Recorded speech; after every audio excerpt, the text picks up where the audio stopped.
The Archbishop of Jerusalem, a man named Sophronius, by the way, a Christian Arab, a loyal Roman citizen, indicates he's willing to negotiate, but only with Umar ibn al-Khattab, the Caliph. Sophronius comes out of the gates weeks later to meet the Caliph because he sees the Caliph's army arrive.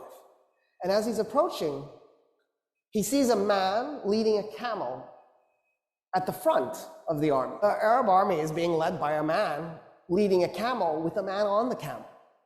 So Sophronius, he's got a giant red hat, because he's also a cardinal, right? He's got gold tassels, actual gold, hanging from his hat. He's covered in gold jewelry. He's wearing red robes. He's covered in perfume. He's on a lectica. The lectica was the couch that the Romans would ride, and then you have like 4 or 8 men, depending how big it is, carrying it. And then he has 2 men, 1 on each side, fanning him. Of course, right? That's what Jesus would want from his bishops.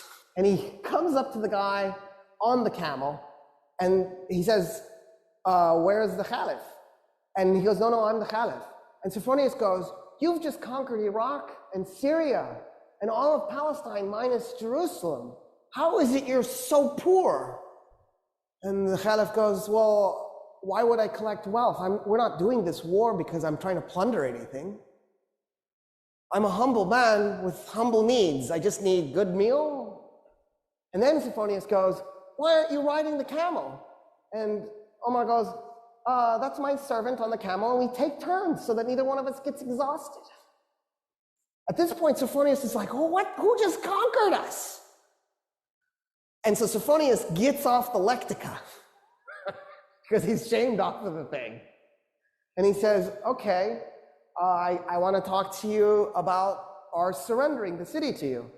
Umar ibn al-Khattab says, why don't we do this? All Roman politicians leave Jerusalem, and you can take anything you can carry. So you can take gold, as long as you can carry. And Sophronius goes, okay, that's reasonable. That's actually more than reasonable. I just assumed you'd enslave them and take their gold. I don't see how anybody would be mad about that. And then what else? And the Caliph goes, oh no, I was thinking that's it. We don't do anything else. And Sophronius goes, wait a minute, I am really confused. So when us Romans capture a city, we enslave a segment, we plunder the city, probably a little bit too much raping too. We might even burn some of it, just for grins and giggles, and then we declare it to be ours. What about that? And Umar ibn al-Khattab goes, no, we're not going to do any of that. No plundering, no raping, no enslaving. We don't do that stuff. And then Sophronius goes, oh, but you're going to seize property in the city. And the Caliph goes, no, we're not going to take anybody's property. We're going to leave the city exactly like it is. The only thing I want to do is eject the Roman politicians with whatever they can carry. And Sophronius goes, there's nothing to negotiate. Yeah, we surrender the city this instant. I don't understand, actually. He says, you've given us such amazing surrender terms, and because I feel such kinship with your religion, will you do me an honor? Will you come to my church and pray in your Muslim way next to me as I pray in my Christian way? And Umar ibn al-Khattab goes, never. And Sophronius goes, why? He goes, I'm the Caliph.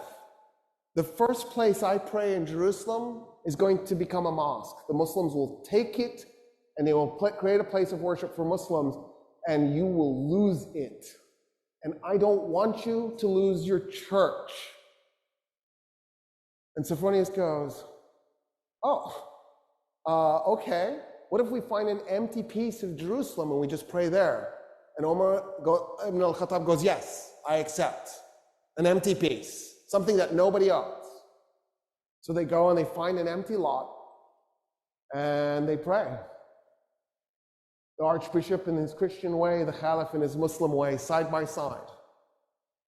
It is a mosque today, that spot.